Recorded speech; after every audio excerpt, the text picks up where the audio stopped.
Hello everybody, thank you again for accidentally clicking this video and joining us for another episode of God Hunters. We're going to recap the last episode here. In the last episode, you all got to have a nice sit down with Chest Chairman Truck Sweat.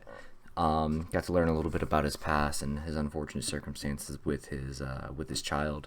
We're going to do a much cooler like last time on during the actual bit, but just to recap you guys, and you all arrived at the Coliseum and found the brackets where the Megaladons were facing Yellow today, and the next matchup were you versus the WWEs in a teleport tag team match. You all are currently standing in front of the bracket poster, the bracket banner, I should say, and in front of you is a long hallway made of sandstone. And you all start to walk down it, and it leads you to a relatively large locker room. And even as you walk through this hallway, you can still hear the crowd roaring even through all these walls, and it's just literally shaking the walls around you. And as you arrive into the locker room, you see that the three teams, the WWEs, the Megaladons, and Team Yellow are standing there. "Good to see you finally showed up!" Yells Finn. And Chester chimes in, Enough now, Finn. We were worried about you a lot, especially after last night's conversation. I'm still feeling a bit hungover. I understand. We had quite a bit of fun, didn't we? Yeah, fun. Wink, wink, nudge, nudge. I heard you all had a little bit more fun than the rest of us. What are you talking about? Well, you know, word gets around. Oh, yeah, the fire incident is just really unfortunate. All said and done, we're just glad you folk are here. As are we. And at just in time to break the awkward silence that's about to ensue, you hear a familiar voice. Everybody, gather up! It's time to explain the rules! And you see two familiar faces walk in, mostly because they look exactly the same. You see Mr. Ticketman, as well as, closely followed behind him, the Ferryman! Oh! Wow, they're together. They are! We are! Yes, we are! That's two different voices. Are you guys related? I have no idea what you could possibly mean. Yeah, we look nothing alike. What would even give you the inkling of that idea? This is like next level sarcasm. Jerry's face palms and takes a step back. Okay, well, time to explain what's going on today. As you see here in my cart of pushing, it's a cart that pushes stuff, we have plenty of leather harnesses. And he pulls one out. And as you can see right in the center here is a nice, beautiful gem. Each gem will correspond to a member of your team. Or each color will correspond to one of your teams. We have 4 colors. Unfortunately for you, you don't get to decide. We've already done that. Team Yellow, your gem is yellow. The crowd erupts with just like screaming like applause. Nope, you guys are in the locker room. They can't hear a damn thing.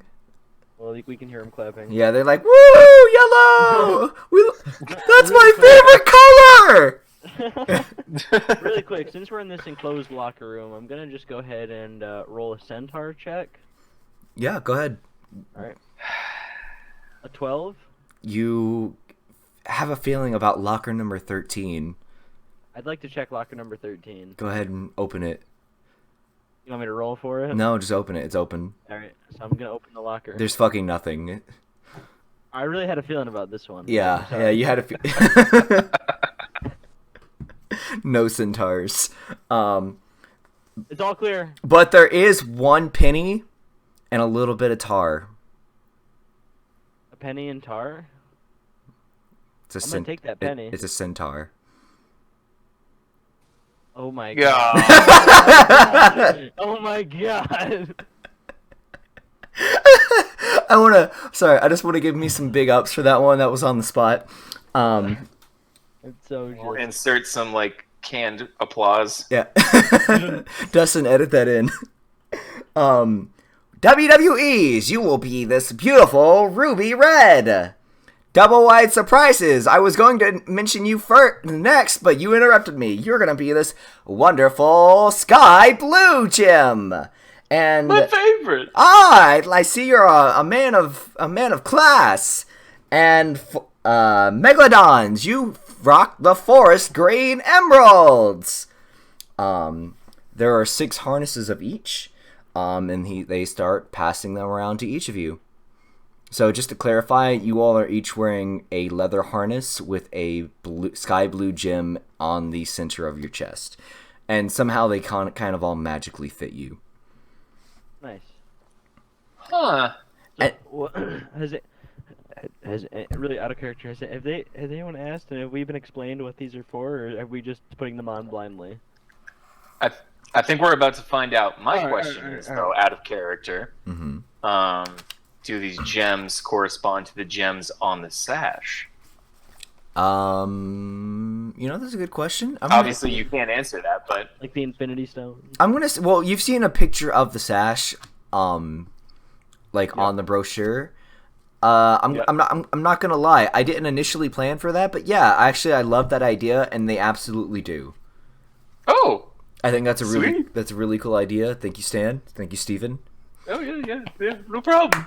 Everyone give Steven a round of applause for Oh, a nice I'm impromptu blushing. idea there. I give him like a little shoulder punch thing. And now to explain the rules. Everyone have their harnesses on? Yeah. Yeah. Yes. Hey, remember when I said you could tune out later? Now is not the time. Oh yeah, I have my harness, man. Yes. All right.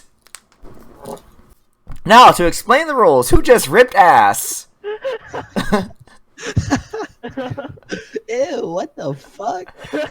God, it smells like onions. Really couldn't Oh, I hold think it. I'm gonna barf. Really couldn't hold it. God, it's worse. It's worse than the bloodbath we had.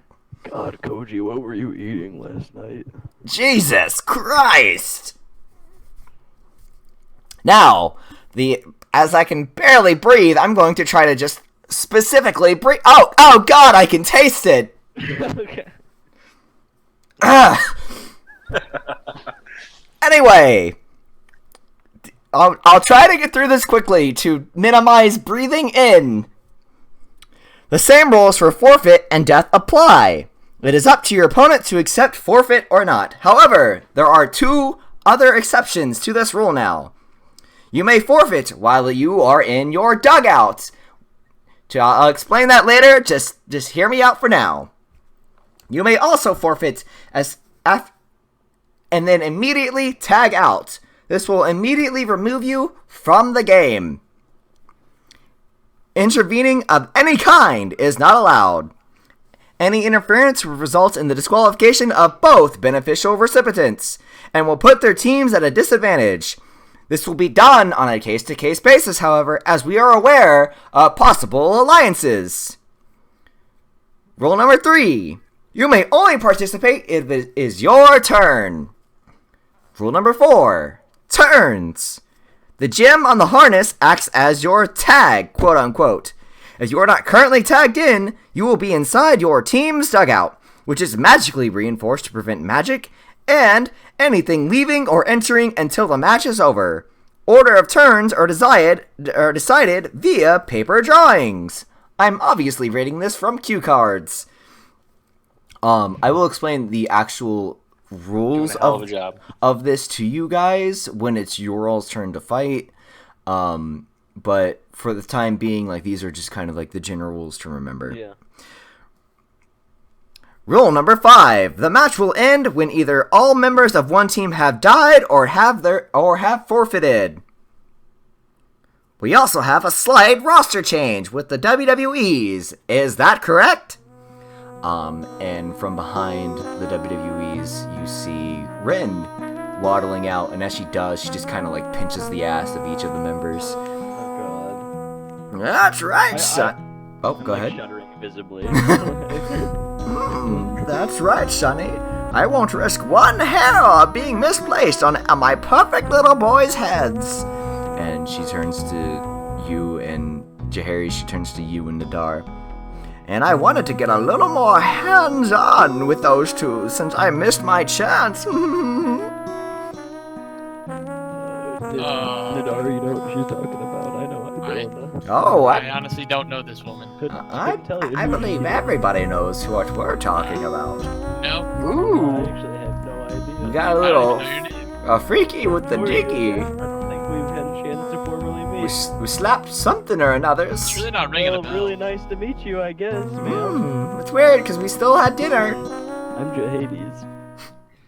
I'm Yep. Nadar. Yep. No, you're not. I'm sorry. Who's Nadar? That's Tim. It's my middle name. Ah, Timothy that's weird because that's the second time we've heard you call Nadar. Well, some people call me by my middle family name. family names. Ah, It's a pretty stupid middle name. it's like when people call me Hey, watch yourself, buddy. Your middle name is McTruckswit. Dan. Yeah, it's weird when people just call me McTruckswit. It's weird. Well, my middle name is You mean we got Matt Hatred. Stan over here, you know? So Hey, watch it. does that make any sense? You know? No. my middle name is Hatred. So That's sad. my last name is ×2. That's Jahades, Hatred. well. times When two. when I make you my slave, we're gonna change that. Ooh. She's straightforward about that. Yeah, I find I'm a little too old to beat around the bush anymore. For sure. Oh, just incredible. Wait, old women, am I right? Who are you calling This old? old woman, she's lost her mind. You can tell. It's of called things. experience, and I'm like giving him. I'm like It's elbowing called him. in the- senile. I'm like going elbowing to him show in you the a ribs. thing or two with my Like- experience. I'm looking at Nadar. God. Like, Can we keep This this woman rolling? is senile. Can we move on, please? I'd actually like to talk with one of the, what are they called, the ticket man in the booth. Yes, what can I help you with? So I'd like to file a complaint against this woman for sexual harassment. Ah, sorry, not in the rules. Well, I think she might be mentally incompetent to compete. Also, Yeah, well, we also have a crazy guy on the other team. Gonna have to do better than Well, that that's one. not very polite. Well, I think she's actually like senile. I think she's a danger to That guy herself. says one word. Literally, it's just yellow. Yeah, but he's strong. She's an old woman. I don't think she should be permitted to compete. Actually, she Sure kind not. of single-handedly beat all of us. She's pretty strong. Yeah, but she got a couple of screws loose. You know what I'm saying? I'll screw you loose. Oh God. Gross. Anyway, I Proceed. go, and I turned into Dar, and I'm like, fuck. This went downhill very fast. now normally we would not allow any kind of. God, I went to Christopher Walken for a moment. Now, in Can normal- you just give me one? How? Ho! Now, normally we would not allow any sort of changes like this to be made. However, the voice thought it would be far more interesting and decided to make an exception. With all that being said, it is voice? almost time. Oh, go ahead, please. Nothing. No, I wasn't talking or anything. Go ahead. Nope. Oh, good. Sorry. You good? Alrighty. Yep.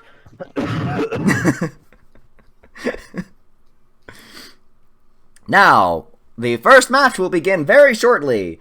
Megaladons, if you would please step to the hallway to the left, and Team Yellow, if you would please follow the hallway to the right. These will take you to your dugouts. Team Double Wide Surprises and WWEs, if you would please follow the hallway to the back side of you there, it will take you to your viewing booths. I'm gonna extend a hand to Chester. Good luck out there. Absolutely. I'll be seeing you guys and gals in the finals. And he shakes your hand firmly. Yes. Take care. I think you all need to take care before we do. And I she, like squeeze his hand a little harder just to show him that I'm a man. he squeezes your hand back. Watch out for that old Tears lady well now. up in your eye. I'd like to squeeze even harder. It's like, whoa, calm down, son. It's a handshake, not an arm wrestle.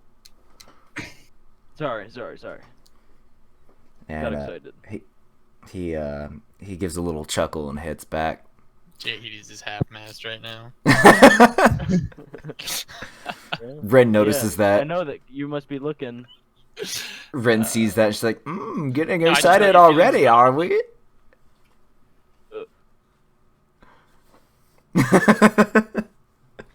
All right. Gross! Shut up, Please! old lady.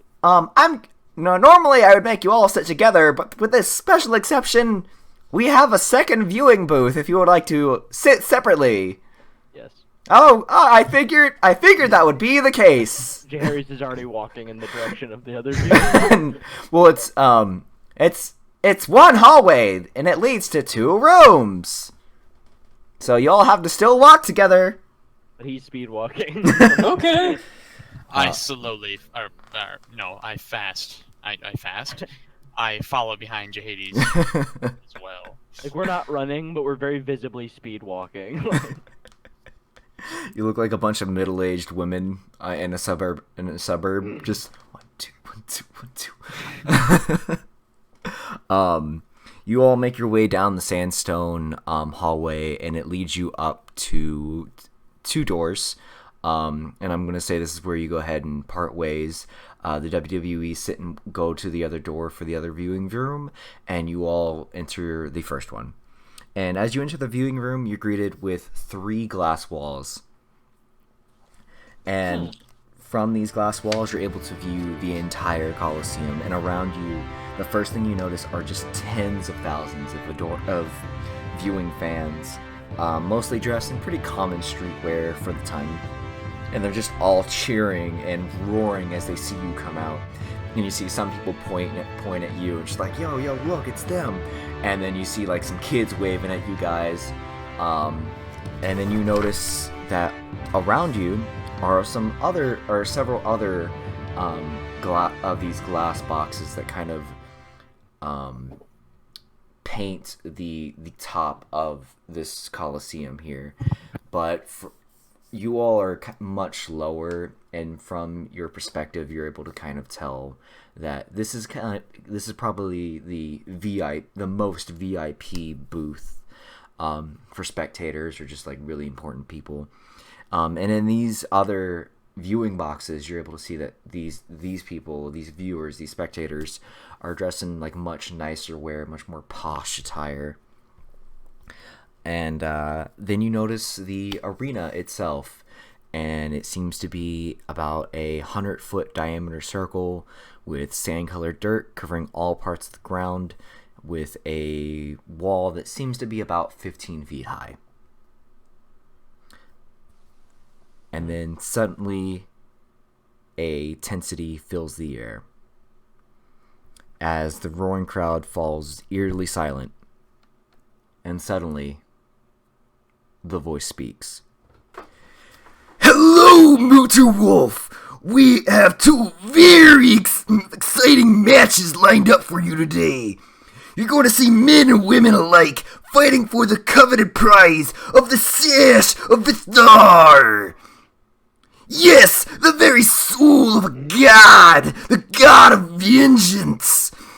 The god destined to save the vile, despicable Odin from the mighty jaws of Fenrir. That is today's prize. For it, you'll see no punches pulled, man fighting man, brother fighting brother. The forces of good fighting the forces of evil. Now if you're really ready, can I get a hell yeah? And the crowd just erupts with a hell yeah! That is the best fucking voice I've heard you do. Macho man. I'm the Macho Man. Now, in this corner, featuring a giant, a gnome, Twin Selekis, a goblin, and God knows what that is. They're fighting for justice. Give it up for the Megaladons! And the crowd erupts, and they're cheering, Megaladons! And they're just going absolutely fucking nuts as the Megaladons walk their way out from their dugout, and they're waving at the crowd, and they're flexing and posing, and they're just really getting the crowd going. And in this corner, you wouldn't want to meet them in a dark alley. The forces of evil, the bringers of blood. Give it up for Team Yellow! And the crowd just continues to erupt as emotionlessly Team Yellow walks their way out of the dugout. And without further ado, let's let these fighters brawl it out. First fighters, please step forward. So to start the match, out steps Finn, the male Seleki twin, and Puddles. Oh boy, I was in the mood for seafood. The only thing you'll be seeing is... Or, damn it, I've messed it up. The only food you'll be seeing is through a tube. Jerry scampers back in from the bathroom. Alright, begin! So, I have written this out. I'm going to try to give it as much detail as I can. Forgive me if I kind of go back and forth a little bit, trying to add detail where I can. The match starts with Puddles immediately throwing a flurry of knives straight at Finn. Finn crosses his arms across his face to deflect the knives, and they harmlessly bounce off of his naturally raw, tough skin, because he is Seleki. He's got that cool shark skin. And right as Finn begins to save something, kind of triumphantly, he takes a powerful knee to the gut and sends him keeling over.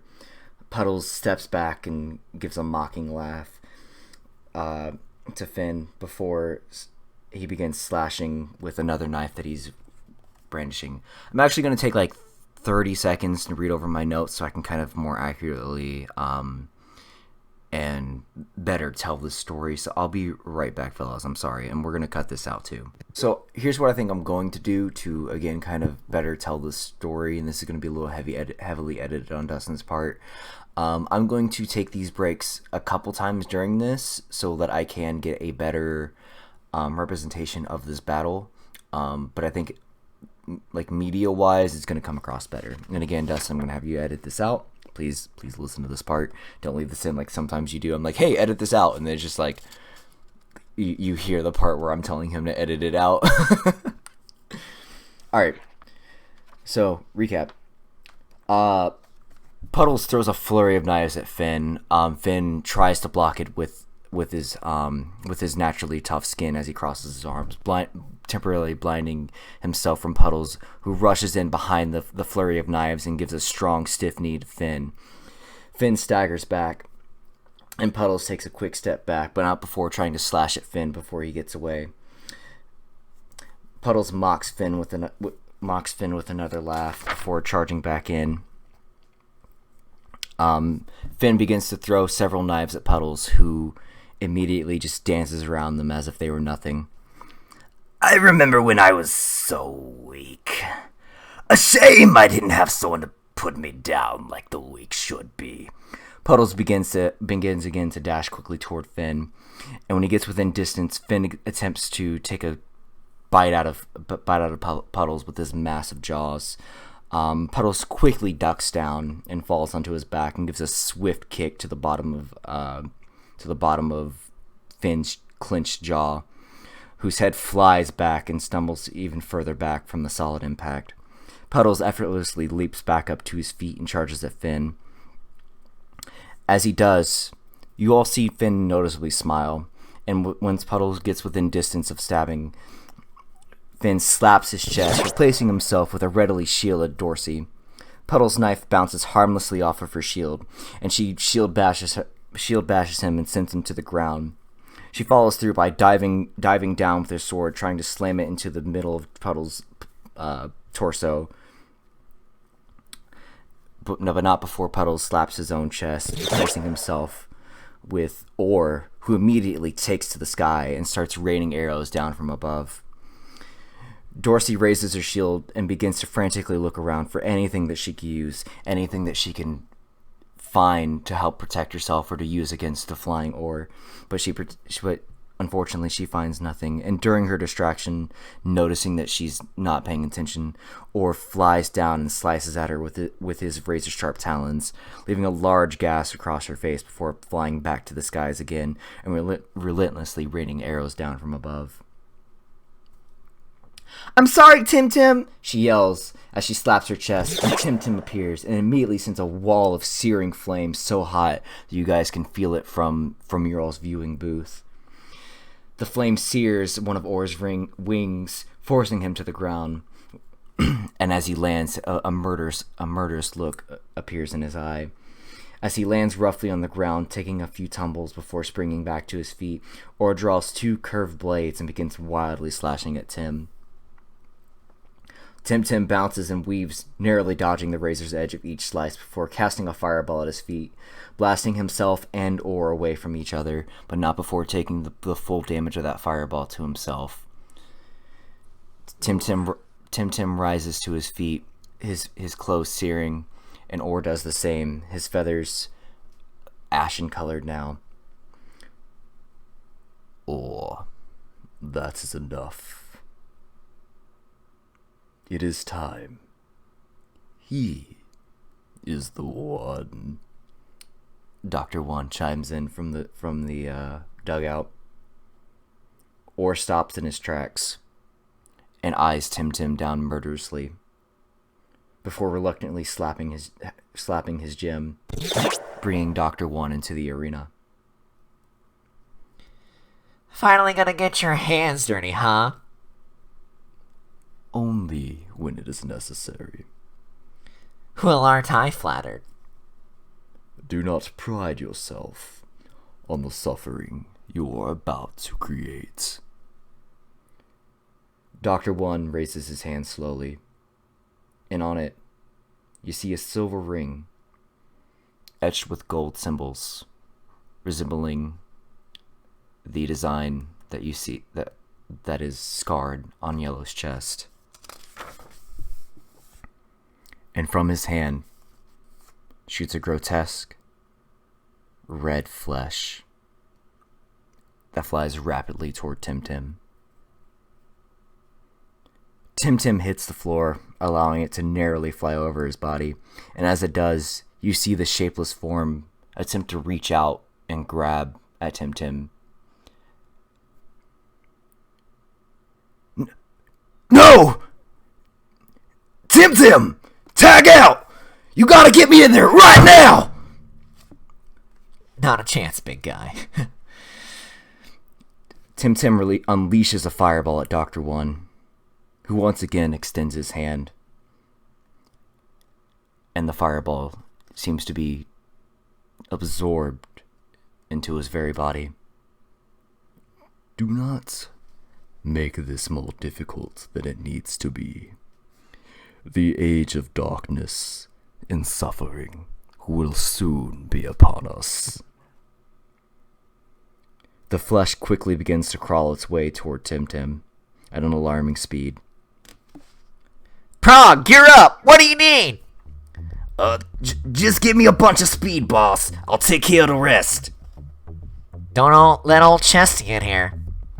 "You got it, boss." Tim blasts one more fireball at his feet, again taking the full fiery damage, but launching himself at a high speed toward Dr. One before slapping his chest and swapping places with Gorp, who immediately enters an intense rage. A rage so extreme that you see the steam emitting from his body as his blood literally boils and sinks his war axe into the side of Dr. One. Gorp jumps onto the hilt of the axe and draws his 2 hand axes and begins and begins ferociously hacking at the body of Dr. One, taking large chunks of skin and blood and cloth, and it all just starts flying off the body of Dr. One. And Gorp is just screaming in an absolute furious rage as the bombardment of blows and is take Dr. One down to a mere husk.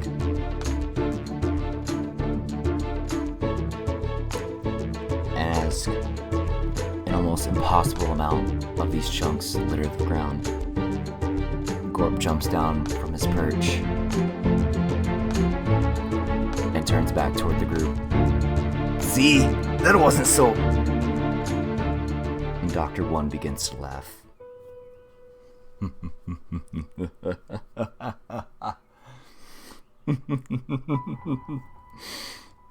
And all the pieces that Gorp had chopped off slowly begin crawling and reattaching themselves to Dr. One.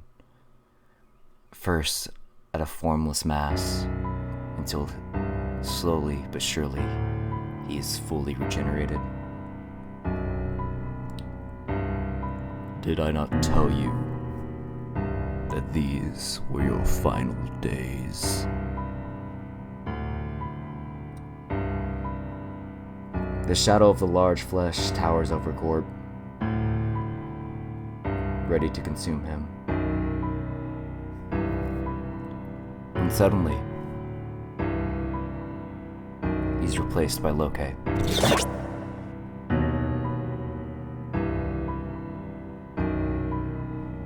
am sorry, friend, but I would not allow you to die. Go! Loki! No! The suffering you create will do just fine too. And just like that, Loki is consumed No! by the pustuous, raw flesh.